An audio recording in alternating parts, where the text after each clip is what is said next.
اعوذ باللہ من الشیطان الرجیم بسم اللہ الرحمن الرحیم اللہم صلی علی محمد و علی آل محمد۔ السلام علیکم ڈیئر ویورز، میں آپ کا اپنا ڈاکٹر محمد علی آپ کے اپنے اس چینل سے آپ سے ڈھیروں دعاؤں کے ساتھ مخاطب ہوں، اور دعائیں میری ہمیشہ آپ لوگوں کے لیے خیر والی ہوا کرتی ہیں کہ آپ کے پیارے رشتے، آپ ہم سب اللہ تعالیٰ کی رحمت اور برکت میں رہیں ہمیشہ،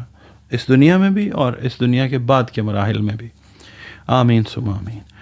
رمضان المبارک ایک ایسا امپورٹنٹ ٹائم ہوتا ہے پوری کائناتوں کے لیے، اس دنیا کے لیے، کہ جو کلی طور پہ بابرکت ہے، ٹھیک ہے، اور 3 اشرے ہیں، اس کے اندر ہمیں اللہ تعالیٰ نے سیگمنٹائز کر دیا ہے کہ ہمیں کیا کیا کیا ریکوائرڈ ہے اس میں، اور یہ جو بابرکت مہینہ ہے رمضان المبارک کا، اس میں قرآن پاک جو ہے وہ اس کا نزول ہونا شروع ہوا، جو پوری انسانیت کے لیے ہدایت ہے۔ میں آپ کے ساتھ کوشش کرنے لگا ہوں، مجھے آپ نے اپنا فیڈ بیک ضرور دینا ہے۔ میں کوشش یہ کرنے لگا ہوں کہ دیکھیں، میں نہ تو کوئی عالم دین ہوں، نہ میں کوئی مذہبی اسکالر ہوں، نہ مجھے کوئی بہت زیادہ کہتے ہیں نا کہ کوئی نالج ہے۔ دین کا بہت سارے پہلو جو ہوتے ہیں وہ انسان کی نظر میں نہیں ہوتے، مگر انسان کی، ایک مسلمان کی نظر میں جو چیز ہونی چاہیے وہ یہ ہونی چاہیے کہ ہمیں اپنی جو ہدایات ملی ہوئی ہیں ہمارے لیے، کہ ہمیں نماز پڑھنی ہے، ہمیں قرآن کریم کی تلاوت کرنی ہے، خیر بانٹنی ہے، آسانیاں بانٹنی ہیں، اور اللہ تعالیٰ کی مخلوق کے لیے ہمیں راحت کا باعث بننا ہے، کیونکہ حقوق العباد جو ہیں ان کا معاملہ بندوں کے ساتھ، حقوق اللہ کا، اللہ اور بندے کا، تو یہ ہے کہ ایک عام مسلمان کی حیثیت سے ہم قرآن کریم کو جب پڑھتے ہیں، زیادہ تر اب پورا پاکستان ہے وہ سب کے سب عالم دین تو نہیں، عام مسلمان ہیں، اقلیتیں بھی ہیں، تو ہم لوگ پڑھ لیتے ہیں قرآن پاک اور بڑا فخر بھی کئی دفعہ کرتے ہیں، الحمدللہ اللہ توفیق دیتا ہے، تو کہ جی میں نے تو 5 سال کی عمر میں یا 6 سال کی عمر میں قرآن کریم مکمل کر لیا، مگر ہوتا یہ ہے کہ اس پہ عمل کرنا یا پھر اس کو روزانہ اپنی روٹین میں رکھنا، لوگ بہت سارے کروڑوں کے حساب سے ہیں جو روزانہ اس نعمت سے بہرہ مند ہوتے ہیں، مگر بہت سارے لوگ ایسے بھی ہوتے ہیں۔ مقصد کسی پہ تنقید کرنا نہیں ہے، مقصد اس کا یہ ہے کہ جو لوگ تھوڑا سا ڈیلے کا شکار ہو گئے ہیں، جن کی روٹین ٹوٹی ہوئی ہے، تو میری کوشش جو ہے وہ یہ ہے کہ اس چھوٹی سی کوشش سے ہم لوگ جو ہیں، دیکھنے والے جو ہیں، وہ اس روٹین کی طرف واپس آئیں۔ ہم کہہ تو دیتے ہیں کہ جی 5-6 سال کی عمر میں پڑھ لیا، پھر اس کے بعد دہرائی کئی دفعہ نہیں ہوتی، ایک دفعہ ہوگی، پھر اس کو بار بار ہم نہیں ریپیٹ کرتے۔ تو میرا مقصد جو ہے وہ یہ ہے کہ میرے اس کام سے اللہ تعالیٰ اور اللہ تعالیٰ کا جو محبوب ہے وہ راضی ہو جائیں، اور باقی یہ ہے کہ جو میرے بہن بھائی تھوڑا سا مس کر رہے ہیں اس روٹین کو، یہ ویڈیو دیکھیں تو اللہ تعالیٰ ان کے دل میں یہ خیال پیدا کرے کہ ہمیں اس نعمت کے ساتھ بھی جڑنا چاہیے۔ کئی لوگ ایسے بھی ہیں کہ جو نماز تو پڑھتے ہیں مگر قرآن کی ان کی روٹین نہیں ہے، تو میری ریکویسٹ بھی یہ ہے کہ یہ جو ویڈیوز میں آپ کی خدمت میں پیش کروں گا نا، میں اس کے اندر کہیں نہ کہیں انسان ہوں، غلطی بھی ہو سکتی ہے، کوئی کوتاہی بھی ہو سکتی ہے، اللہ تعالیٰ معاف فرمائے، آپ لوگوں نے بھی صرف نظر کر دینا ہے۔ میں بیان صرف یہ کروں گا کہ میں نے ایز عام مسلمان، بطور ایک عام مسلمان کے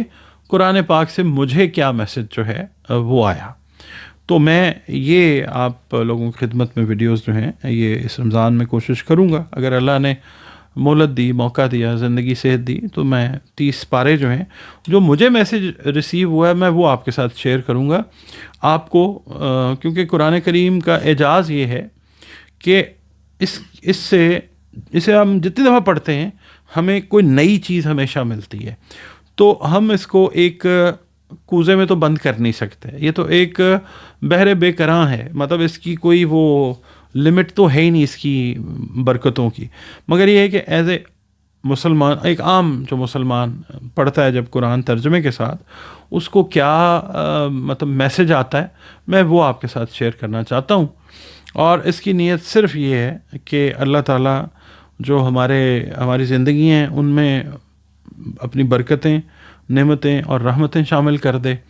اور ہماری زندگی جب اگلے مرحلے میں چلی جائے بعد از زندگی والے میں، تو آپ کا دیکھنا، اس کو دیکھ کر سمجھنا، اور دیکھ کے اگر آپ کے دل میں شوق پیدا ہوتا ہے کہ قرآن کریم کو کھول کے دیکھوں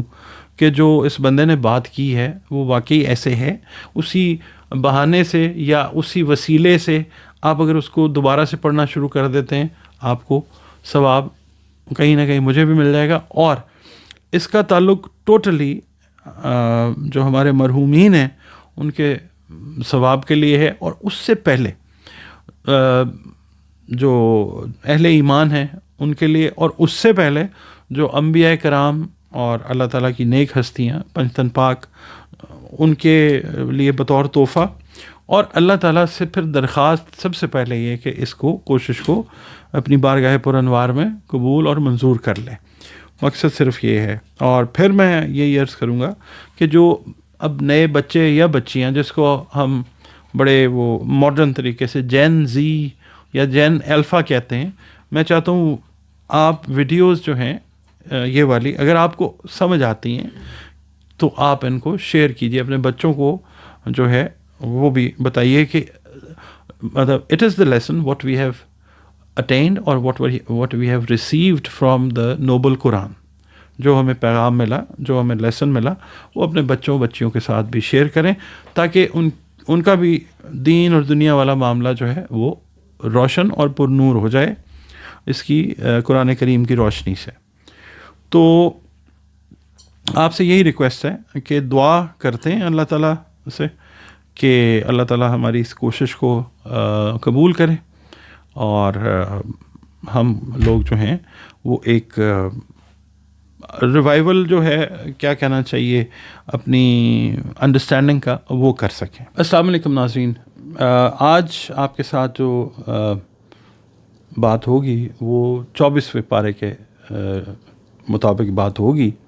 کہ ایک عام مسلمان کی حیثیت سے جب میں نے 24ویں پارے کی تلاوت کی، ترجمہ پڑھا، تو مجھے ایک عام مسلمان کی حیثیت سے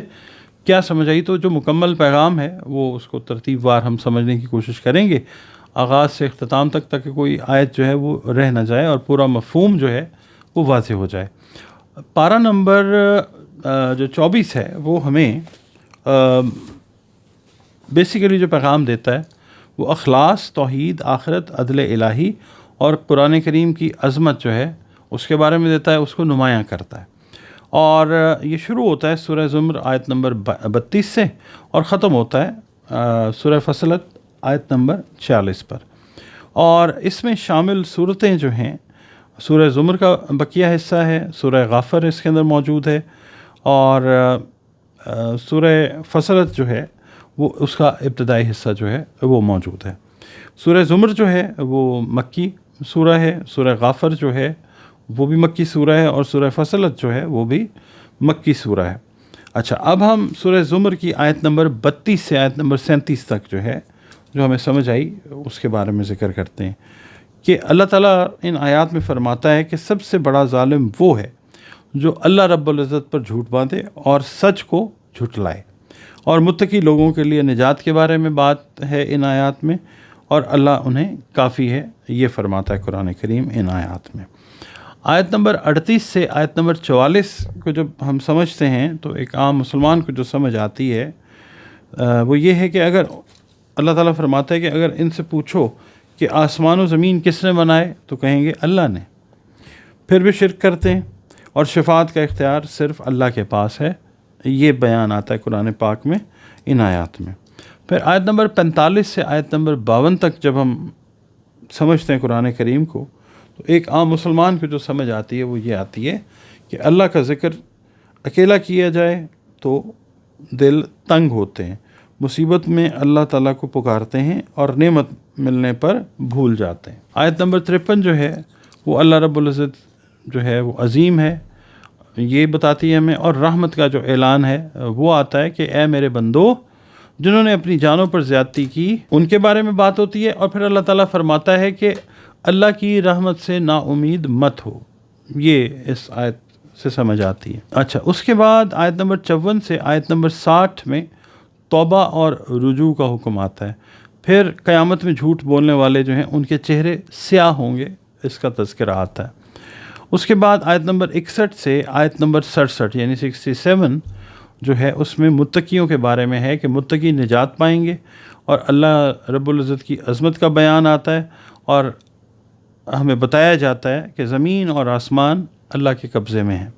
پھر آیت نمبر 68 سے آیت نمبر 75 تک جب ہم سمجھنے کی کوشش کرتے ہیں تو یہ سمجھ آتی ہے کہ سور پھونکا جائے گا، سب بے ہوش ہو جائیں گے، پھر زندہ ہوں گے، اعمال نامے جو ہیں وہ رکھے جائیں گے، اور جنتی جو ہیں وہ گروہوں کی صورت میں جنت میں داخل ہوں گے، اور جو جہنمی ہیں وہ گروہوں کی صورت میں جہنم میں جائیں گے، اور فرشتے جو ہیں وہ اللہ رب العزت کی حمد بیان کریں گے۔ یہ آتا ہے ان آیات میں۔ اس کے بعد سورہ غافر جو ہے وہ شروع ہوتی ہے، آیت نمبر 1 سے 9 تک سمجھنے کی کوشش کرتے ہیں تو پیغام یہ ملتا ہے ہمیں قرآن کریم سے کہ اللہ رب العزت بخشنے والا ہے اور توبہ قبول کرنے والا ہے۔ عرش اٹھانے والے فرشتے جو ہیں وہ مومنین کے لیے دعا کرتے ہیں۔ آیت نمبر 10 سے آیت نمبر 22 جو ہے وہ کفار کی پکار اور پچھلی قوموں کے انجام کے بارے میں میسج دیتی ہیں اللہ تعالیٰ کی طرف سے۔ پھر آیت نمبر 23 سے آیت نمبر 46 میں حضرت موسیٰ علیہ السلام اور فرعون کا واقعہ آتا ہے۔ آل فرعون میں سے ایک مومن شخص کا ایمان افروز خطاب ہے، اس کے بارے میں بات ہوتی ہے۔ حق کی دعوت کے بارے میں بات ہوتی ہے قرآن کریم میں ان آیات میں، اور دنیا کی جو بے ثباتی ہے اس کی نصیحت کی جاتی ہے، اور فرعون جو ہے یا فرعون والوں کا برا انجام اس کا تذکرہ جو ہے ان آیات میں آتا ہے۔ اس کے بعد آیت نمبر 47 سے آیت نمبر 50 تک جب ہم سمجھنے کی کوشش کرتے ہیں تو یہاں پہ قرآن کریم فرماتا ہے کہ جہنمی آپس میں جھگڑیں گے اور کمزور جو پیشوا ہیں ان کو الزام دیں گے، مگر عذاب سب کے لیے برابر ہوگا۔ پھر آیت نمبر 51 سے آیت نمبر 60 تک جو ہے اللہ تعالیٰ اس میں رسولوں کی جو مدد کا وعدہ ہے وہ اس کے بارے میں ارشاد فرماتا ہے، اور اللہ رب العزت دعا کی اہمیت کے بارے میں فرماتا ہے کہ مجھ سے دعا کرو میں قبول کروں گا۔ اور آیت نمبر 61 سے آیت نمبر 68 تک اگر ہم تلاوت کرتے ہیں تو پھر رات دن کا نظام، زندگی اور موت جو اللہ کے ہاتھ میں اس کا تذکرہ آتا ہے۔ اور اس کے بعد آیت نمبر 69 سے آیت نمبر 78 تک اگر ہم اس کا ترجمہ پڑھیں تلاوت کے بعد تو پھر ان آیات الہی میں جھگڑنے والوں کے لیے جو تنبیہ ہے وہ آتی ہے، اور اللہ تعالیٰ یاد دلاتا ہے کہ ہر امت میں رسول آئے۔ اس کے بعد جو ہے آیت نمبر 79 سے آیت نمبر 85 تک اگر ہم دیکھتے ہیں تو قرآن کریم میں ارشاد آتا ہے مویشیوں کی نعمت کے بارے میں، زمین میں چلنے کی دعوت کے بارے میں، اور پھر اللہ رب العزت جو ہے وہ بتاتا ہے، سمجھاتا ہے ہمیں کہ عذاب دیکھ کر ایمان لانا فائدہ نہیں دے گا۔ اس کے بعد پھر سورہ فصلت آتی ہے، آیت نمبر 1 سے 8 تک ہم اس کو اگر ہم دیکھتے ہیں تو قرآن کریم جو ہے عربی زبان میں ایک واضح کتاب ہے، اور پھر ان آیات میں آتا ہے کہ اکثر لوگ جو ہیں وہ منہ موڑ لیتے ہیں۔ پھر آیت نمبر 9 سے آیت نمبر 12 کو اگر ہم سمجھنے کی کوشش کریں تو اس میں اللہ رب العزت زمین اور آسمان کی تخلیق کے مراحل کو جو ہے وہ بیان فرما رہا ہے، 7 آسمانوں تک کی جو تکمیل ہے اس کا تذکرہ آ رہا ہے۔ اس کے بعد آیت نمبر 13 سے 18 تک دیکھیے تو قوم عاد اور سمود کے انجام کے بارے میں جو ہے وہ بات ہو رہی ہے۔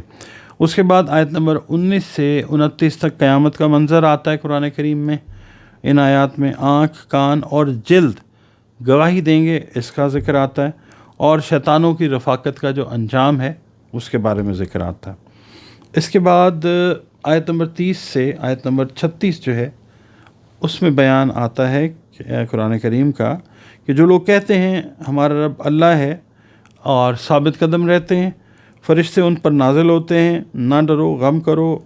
نہ غم کرو، اور ان کو جنت کی خوشخبری جو ہے اس کے بارے میں ان آیات میں احکامات آتے ہیں، اور برائی کا جواب جو ہے وہ بھلائی سے دینے کا حکم آتا ہے۔ پھر آیت نمبر 37 سے آیت نمبر 46 تک اللہ تعالیٰ فرماتا ہے کلیئر کٹ طریقے سے، سورج اور چاند کو سجدہ نہ کرو، صرف اللہ کو سجدہ کرو۔ مردہ زمین کو زندہ کرنا قیامت کی دلیل ہے۔ قرآن کریم عزت والی کتاب ہے، جو نیک عمل کرے گا اپنے فائدے کے لیے کرے گا، یہ ان آیات سے ایک عام مسلمان کی حیثیت سے سمجھ آتی ہے۔ 24ویں پارے کا جو مرکزی پیغام ہے وہ یہ ہے کہ اللہ رب العزت کی جو رحمت ہے وہ وسیع ہے، توبہ کا دروازہ کھلا ہے، قیامت کا حساب یقینی ہے، متقی جو ہیں وہ کامیاب ہیں، متکبر ناکام ہیں، اور جو دعا ہے وہ مومن کا ہتھیار ہے۔ استقامت جو ہے وہ جنت کا راستہ ہے، یہ اس کا مرکزی پیغام ہے 24ویں پارے کا۔ اور 24واں پارہ ہمیں امید، توبہ، استقامت اور آخرت کی تیاری جو ہے وہ سکھاتا ہے۔ اللہ ہمیں اخلاص اور ثابت قدمی عطا فرمائے، اور دعا اللہ تعالیٰ سے یہی ہے کہ یا اللہ ہمیں اپنی رحمت سے نا امید نہ ہونے دینا، ہمیں سچی توبہ اور استقامت عطا فرما، اور قیامت کے دن ہمیں جنت میں داخل فرما، آمین ثم آمین۔ اجازت دیجیے، اللہ حافظ۔